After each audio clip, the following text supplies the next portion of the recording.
एक बार भारत माता का जयकारा लगाएंगे। भारत माता की, भारत माता की, इनकलाब, इनकलाब, वंदे वंदे। देश के कोने कोने से आए हुए आम आदमी पार्टी के सभी जनप्रतिनिधियों को सबका दिल्ली में स्वागत है। सबको मेरा नमस्कार, सबको मेरा प्रणाम।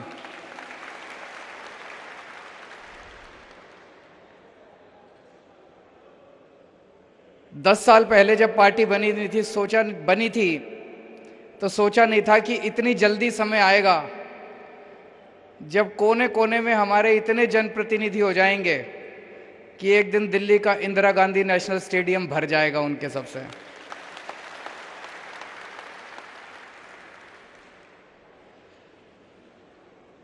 छब्बीस नवंबर 1949 को देश की कॉन्स्टिट्यूएंट असेंबली ने देश के संविधान को एडॉप्ट किया था।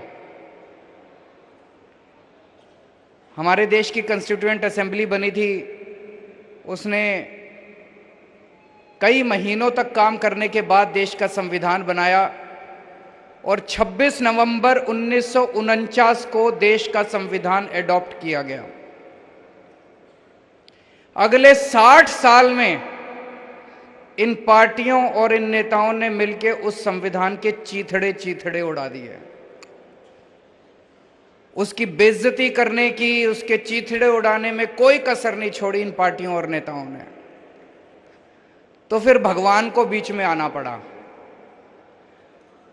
और ठीक 63 साल बाद 26 नवंबर 2012 को आम आदमी पार्टी बनी इस देश के संविधान को बचाने के लिए।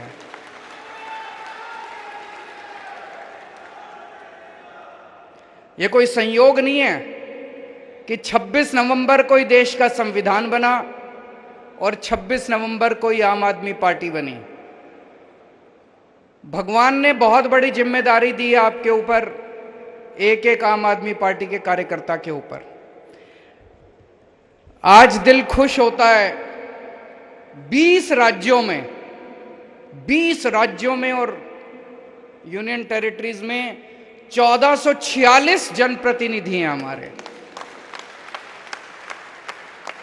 जैसा इन्होंने पंजाब, छत्तीसगढ़, गुजरात, उत्तर प्रदेश, मध्य प्रदेश, जम्मू कश्मीर, हरियाणा, बिहार, दिल्ली, महाराष्ट्र, उड़ीसा, चंडीगढ़, हिमाचल प्रदेश, असम, झारखंड, राजस्थान, तमिलनाडु, उत्तराखंड, कर्नाटक, गोवा, इनमें हमारे एमएलए हैं, एमपी हैं, पंचायत के अंदर हैं, मेयर हैं, डिप्टी मेयर हैं, जिला पंचायत में हैं, ऊपर से लेके नीचे तक, और 2 मुख्यमंत्री हैं।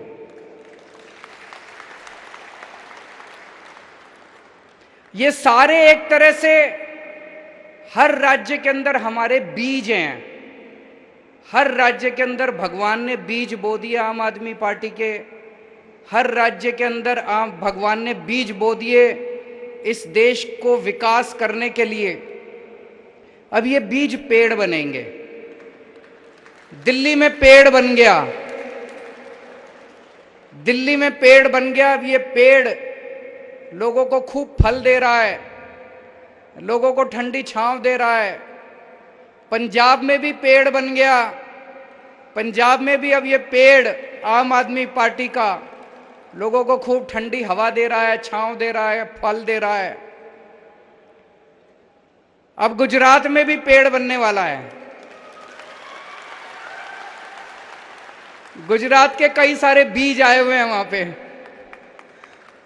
1.5 साल पहले गुजरात के अंदर 27 बीज भगवान ने बोए थे आम आदमी पार्टी के। अब वो पेड़ बनने वाला है। गुजरात में आम आदमी पार्टी की सरकार बनने वाली है।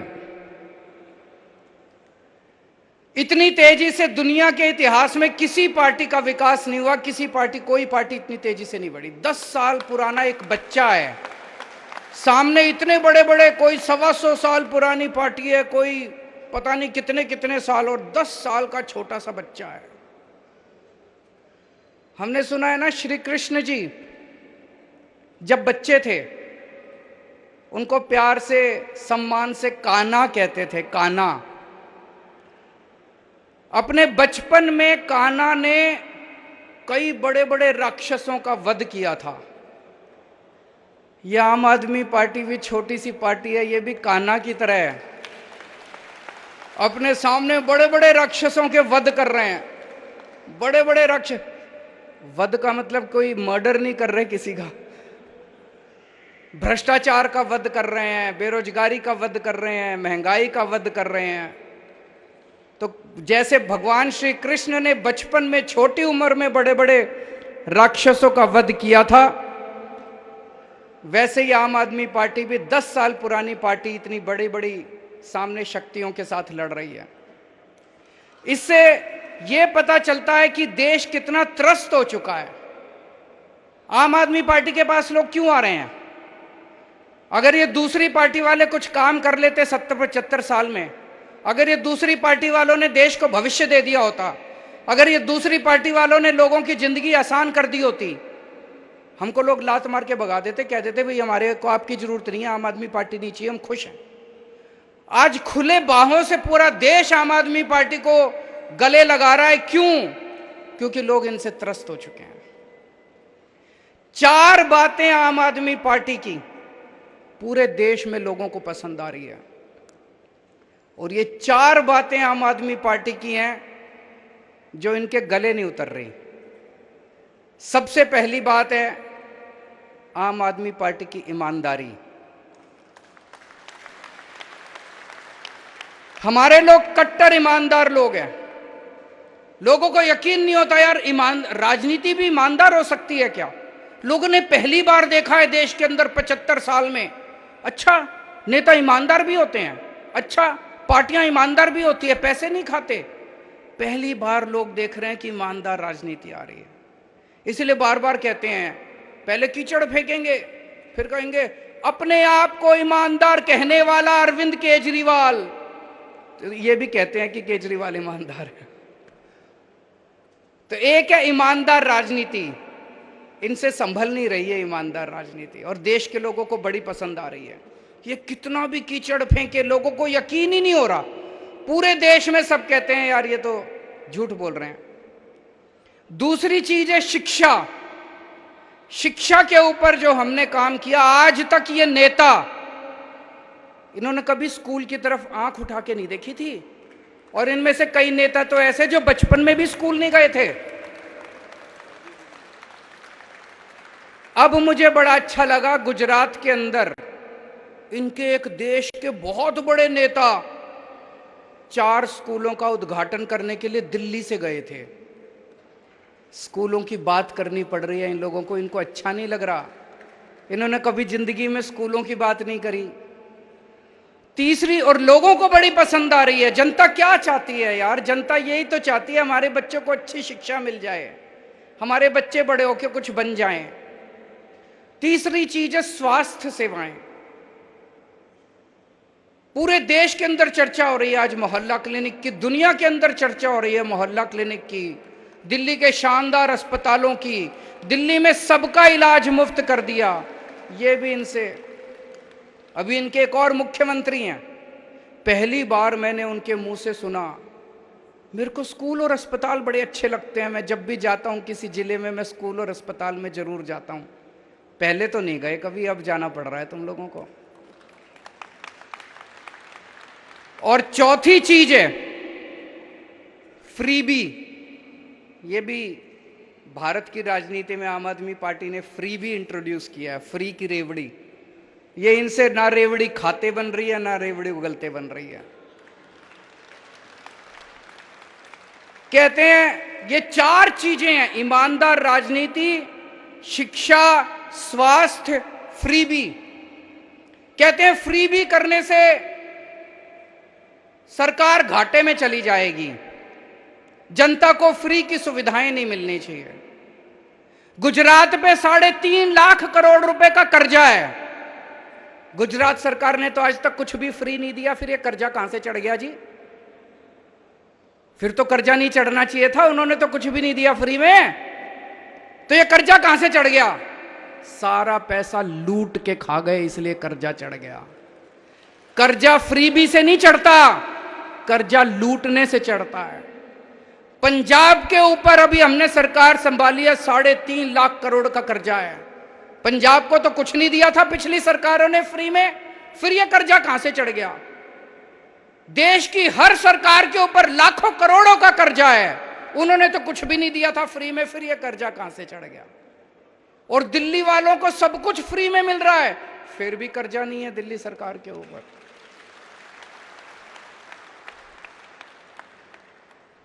तो फ्री भी देने से कर्जा नहीं चढ़ता, फ्री भी देने से सरकारें घाटे में नहीं जाती। दो किस्म की राजनीति है, एक वो जो सरकारों को लूटते हैं, देश को लूटते हैं, पैसा कमाते हैं, भ्रष्टाचार करते हैं, अपने परिवार के घर भरते हैं, 7-7 पुश्तों तक इन्होंने पैसे कमा रखे हैं, 7 पुश्तें इनकी घर बैठ के खाएंगी। और दूसरी वो राजनीति है जो फ्री में देती है सब कुछ जनता के भले के लिए, ईमानदार राजनीति है।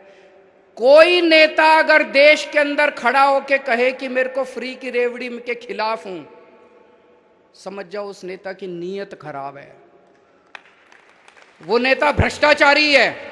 कोई नेता अगर देश में देखो कि वो कह रहा है फ्री की रेवड़ी खराब है, जनता को फ्री की सुविधाएं नहीं मिलनी चाहिए, सरकार घाटे में चली जाएगी, समझ जाओ उसकी नीयत खराब है। वो अपने दोस्तों के कर्जे माफ करना चाहता है, अपने परिवार के घर भरना चाहता है, जनता को लूटना चाहता है, एमएलए खरीदना चाहता है, वो देश का बेड़ा गर्क करना चाहता है। ये एक आज टेस्ट लेके चले जाना, जो नेता कहे जनता को फ्री की सुविधाएं मिलनी चाहिए वो नेता ईमानदार, जो नेता कहे जनता को फ्री की सुविधाएं नहीं मिलनी चाहिए वो नेता बेईमान और भ्रष्टाचारी और गद्दार।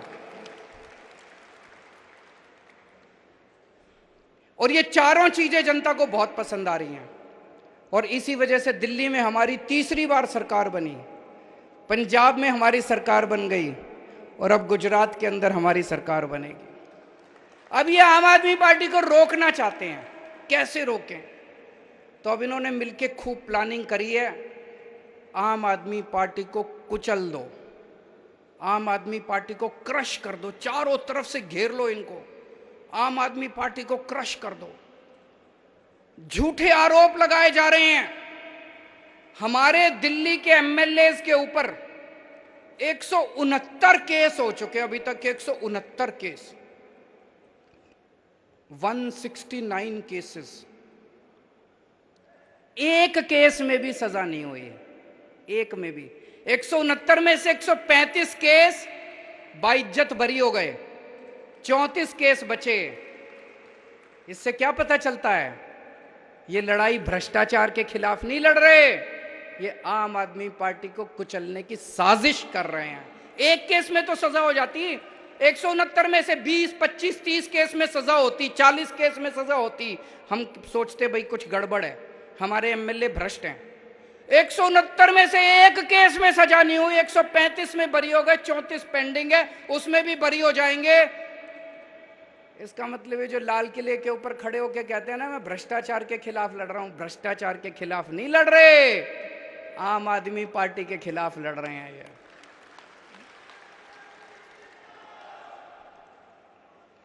सतिंदर जैन जी किसी और देश में होते ना, उनको भारत रत्न दे देते। उस आदमी ने मोहल्ला क्लिनिक दिया इस देश को, जिसकी पूरी दुनिया में चर्चा है।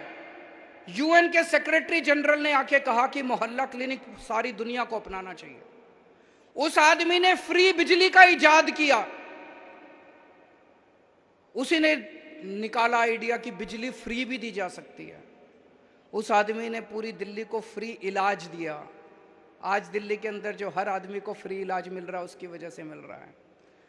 उसको 3 महीने से इन्होंने जेल में डाला हुआ है, और अभी पिछले 3 सुनवाई से जज बार बार पूछ रही है सीबीआई वालों से, ईडी वालों से, भाई कोई सबूत तो दिखा दो, इसका कसूर क्या है? पढ़ा होगा आपने अखबारों में, जज ने 3 हेयरिंग में पूछा कि कोई तो सबूत दे दो, एक तो सबूत दे दो इसके खिलाफ। वो एक भी सबूत केंद्र सरकार नहीं दे पाई। तो 3 हेयरिंग के बाद केंद्र सरकार आके कहती है ये जज अच्छा नहीं है, जज बदलो। शर्म की बात है, ये हो क्या रहा है इस देश, ये देश के अंदर हो क्या रहा है। कहते हैं जज अच्छा नहीं है, जज बदलो। और अब इन्होंने एक और नया पैंतरा शुरू कर दिया। सतिंदर जैन के घर रेड मारी, कुछ नहीं मिला। उसी दिन इन्होंने किसी और ज्वेलर के यहां रेड मारी, उसके यहां कैश मिला। बोले सतिंदर जैन के सहयोगी के यहां कैश मिला। रे काहे का सहयोगी, कोई जान ना पहचान, किसी अरे गहरे के यहां रेड मार देते हो। अब कह रहे हैं मनीष के साथ भी यूं ही करेंगे। मनीष के यहां कुछ नहीं मिला इनको। मनीष के घर रेड मारी, बोले 144 करोड़ रुपए खा गया, कोई बोला 1000 करोड़ रुपए खा गया। कपड़े देख लो इसके।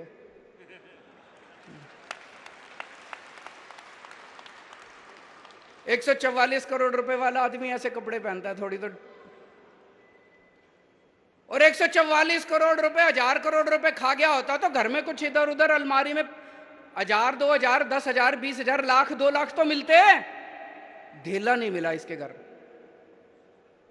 फिर इनके गांव गए, मनीष के गांव गए। उन्होंने सोचा इसने जमीन खरीद रखी होगी। सारे गांव में पूछा इन्होंने, सीबीआई, ईडी, केंद्र सरकार ने, कुछ नहीं मिला। फिर इनके लॉकर में गए, बैंक में गए। इन्होंने सोचा लॉकर में होगा। तो इनका छोटा बच्चा, जब वो मीर इनका छोटा था, उसका एक झुंझुना था, वो याद के लिए उन्होंने लॉकर में रख रखा था। वो झुंझुना मिला इनको, लॉकर में झुंझुना मिला, कुछ नहीं मिला। 144 करोड़ खा गया कि मनीष सिसोदिया इतने। अब इन्होंने प्लानिंग करी है, अब एक दिन ये रेड करेंगे, 5-7 ऐरे गहरे नत्थु गहरों को पकड़ लेंगे और फिर कहेंगे मनीष सिसोदिया के सहयोगी के यहां मिले, मनीष सिसोदिया के सहयोगी के यहां मिले। पर जनता देख रही है, जनता देख रही है। रोज सुबह 6 बजे उठ के स्कूलों के चक्कर मार के आता है। कोई भ्रष्टाचारी आदमी सुबह 6 बजे उठ के स्कूलों के चक्कर नहीं मारता। कोई भ्रष्टाचारी होगा तो पहले रात को बैठ के दारू पिएगा, थोड़ी गलत काम करेगा, सवेरे तो लेट उठेगा। वो 6 बजे उठ के ईमानदार आदमी स्कूलों के चक्कर काट सकता है। 6 बजे उठ के ईमानदार आदमी बच्चों का भविष्य बनाने की सोच सकता है। कोई बेईमान आदमी थोड़ी सोचेगा। अब कल इन्होंने अमानतुल्लाह को पकड़ लिया। अमानतुल्लाह को भी बोले उसके घर कुछ नहीं मिला। अमानतुल्लाह के यहाँ, उसके सहयोगी के यहाँ फलाना मिला, ढिमका मिला, ये मिला। उसका सहयोगी सारे टीवी चैनलों में जा जाके कह रहा है जी जो भी मिला मेरा है, और उसके यहाँ भी कुछ नहीं मिला से। अब उसका इन्होंने ढिंडोरा पीट दिया। तो अब मेरे को ये पता चला है इनका ऑपरेशन लोटस तो फेल हो गया। इन्होंने दिल्ली के अंदर हमारी सरकार तोड़ने की कोशिश करी।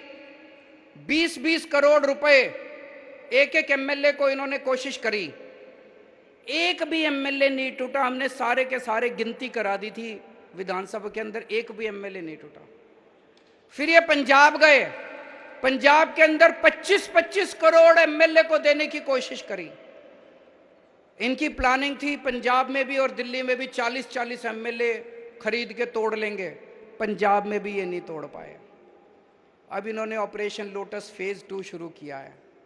कल से एमएलए के पास फोन आने चालू हो गए, या तो तुम हमारे साथ आ जाओ, नहीं तो तुम्हारा भी वही हाल करेंगे जो अमानतुल्लाह का किया था। धमकियां दे रहे हैं, तुम्हारे पीछे भी ईडी छोड़ देंगे, तुम्हारे पीछे भी एसीबी छोड़ देंगे, तुम्हारे पीछे भी। अभी तक तो कोई टूटा नहीं है जी, और मेरे को लगता नहीं कोई टूटेगा। मैंने स्वतंत्रता संग्राम तो नहीं देखा था, मैंने आजादी की लड़ाई तो नहीं देखी थी, मैं स्वतंत्रता सेनानियों से तो नहीं मिला, लेकिन आज आम आदमी पार्टी का एक एक एमएलए जिस तरह से इनका सामना कर रहा है, मैं समझता हूं ये कोई हमारा एक एक एमएलए किसी स्वतंत्रता सेनानी से कम नहीं है। जिस तरह से इनके सामने मुकाबला कर रहा है, लालच का 25-25 करोड़ रुपए त्याग दिए, ईडी की धमकी का कोई फर्क नहीं पड़ रहा, सीबीआई की धमकी का कोई फर्क नहीं पड़ रहा, पैसे त्याग दिए, ये कोई छोटी बात नहीं है। आज के माहौल के अंदर कोई ये छोटी बात नहीं है। मैं सभी से ये कहना चाहता हूं, ये सबको जेल में डालेंगे। सतिंदर को डाल दिया, अमानतुल्लाह को डाल दिया, मनीष सिसोदिया को डालने की तैयारी चल रही है। इसके बाद कैलाश गहलोत का नंबर है, उसके यहां भी रेड होने वाली है। कई एमएलए जेल जाएंगे। एक चीज बस ध्यान रखना, 3 से 4 महीने जेल जाने के लिए तैयारी कर लो, फिर ये आपका कुछ नहीं बिगाड़ सकते। अपने अपने घर में बोल दो। कल पंजाब से मेरे पास 2-3 एमएलए आए थे, मैंने उनको यही बोला। मैंने कहा अगर 3 से 4 महीने जेल जाने को तैयार हो, और जेल उतनी बुरी भी नहीं है, मैं भी गया हूं, 15 दिन मैं जेल में रहा था। 3 से 4 महीने जेल जाने की तैयारी कर लो। अगर सबके अंदर ये हिम्मत आ जाए, उसके बाद ये हमारा कुछ नहीं बिगाड़ सकते, ये कुछ नहीं बिगाड़ सकते हम लोग।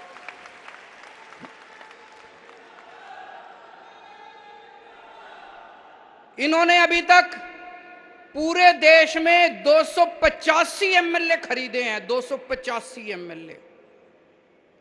कोई कहता है 50 करोड़ दिए, कोई कहता है 40 करोड़, कोई 25 करोड़। कम से कम 7 से 8 हजार करोड़ रुपए इन्होंने एमएलए खरीदने में खर्च कर दिए। 7 से 8 हजार करोड़। कहां से आया इतना पैसा? कहते हैं भ्रष्टाचार हम कर रहे हैं। अरे भ्रष्टाचार तो तुम कर रहे हो, तुम लूट रहे हो जनता को। सारी देश को लूट लिया, लूट लूट के एमएलए खरीदते हो, खुलेआम खरीद रहे हो। और फिर भी तुम्हारी हिम्मत हो जाती है लाल किले पे खड़े होके कहने की कि मैं भ्रष्टाचार से लड़ रहा हूं। पूरे देश में एमएलए खरीदते फिर रहे हो, करोड़ों रुपए में एमएलए खरीदते फिर रहे हो, और तुम्हारी हिम्मत हो गई कहने में भ्रष्टाचार से लड़ रहा हूं। मुझे लगता है सबसे ज्यादा 75 साल में सबसे ज्यादा भ्रष्टाचार इनकी सरकार ने किया है।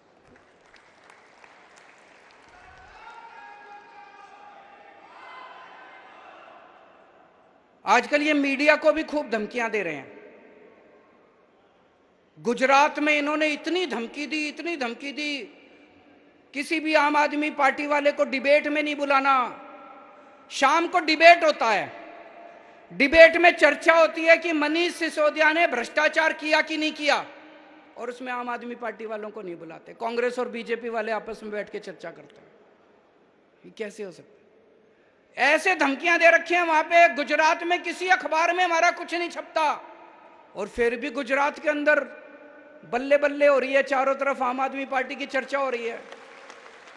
सोशल मीडिया से, सोशल मीडिया से।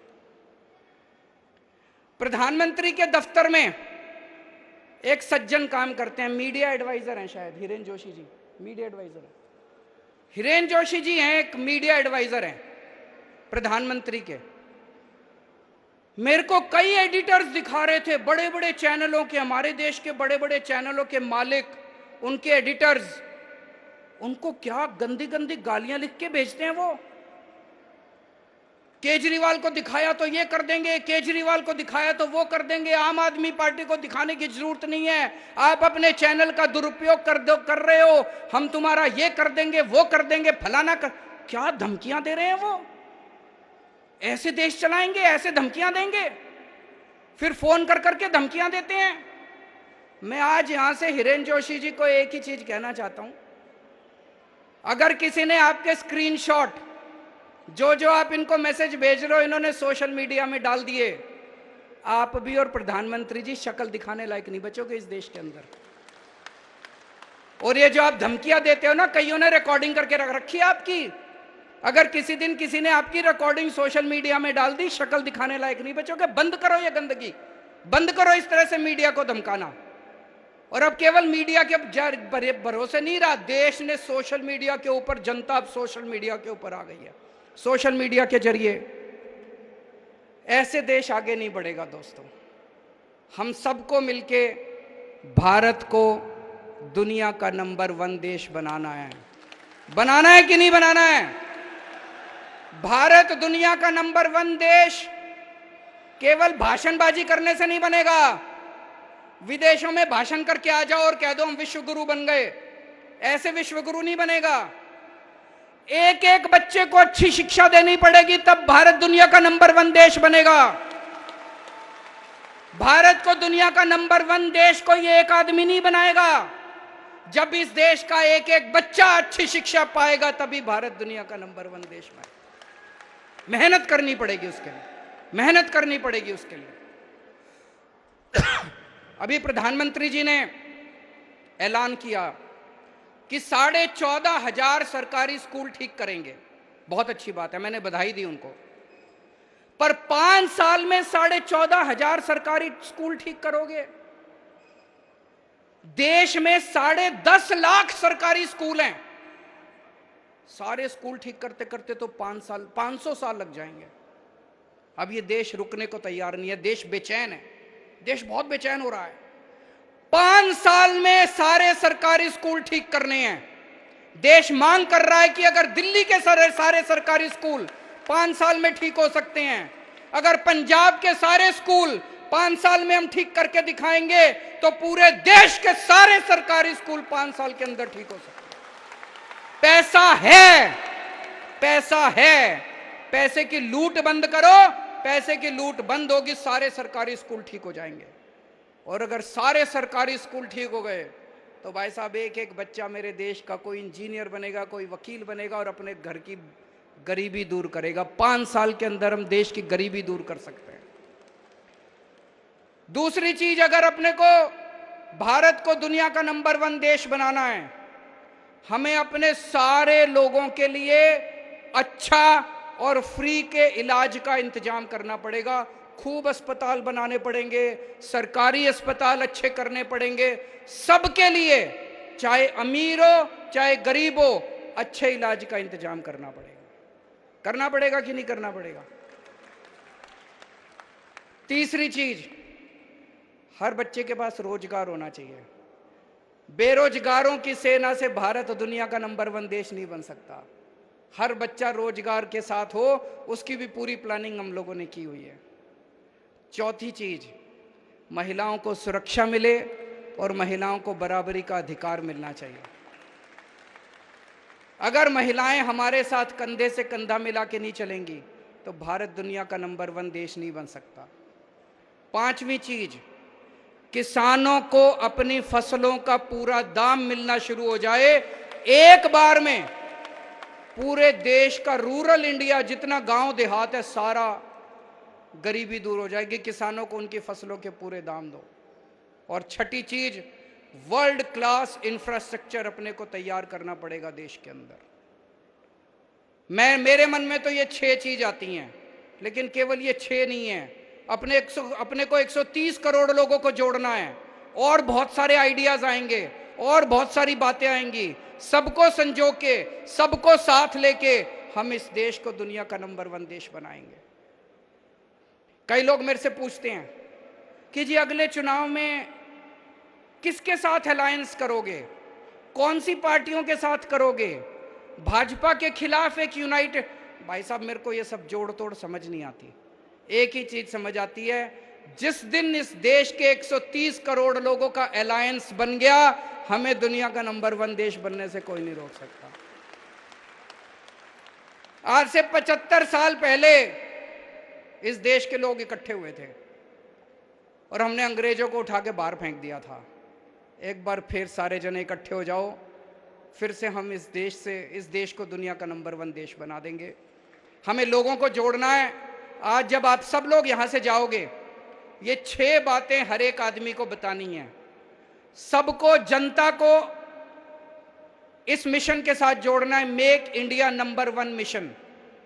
और इससे जुड़ने का एक फोन नंबर है, सारे जने नोट कर लो, 951000, 2 बार 1000, 951000, इस पे मिस्ड कॉल मारो और आप हमारे साथ इस मिशन के साथ जुड़ जाते हैं। तो आप भी जुड़ो और ज्यादा से ज्यादा लोगों को में इसका प्रचार करो, ज्यादा से ज्यादा लोगों को इसके साथ जोड़ने की कोशिश करो। देश के अंदर इन लोगों ने माहौल बहुत ज्यादा खराब कर दिया है। चारों तरफ लड़ाई झगड़ा, गुंडागर्दी, इस तरह से देश आगे नहीं बढ़ सकता। अपने को देश के अंदर शांति स्थापित करनी है। जब चारों तरफ शांति होगी, सुख शांति होगी, भाईचारा होगा, प्रेम होगा, तभी किसान आगे बढ़ेगा, तभी मजदूर आगे बढ़ेगा, तभी स्कूल आगे बढ़ेंगे, तभी शिक्षा आगे बढ़ेगी, तभी स्वास्थ्य आगे बढ़ेगा। भारत माता की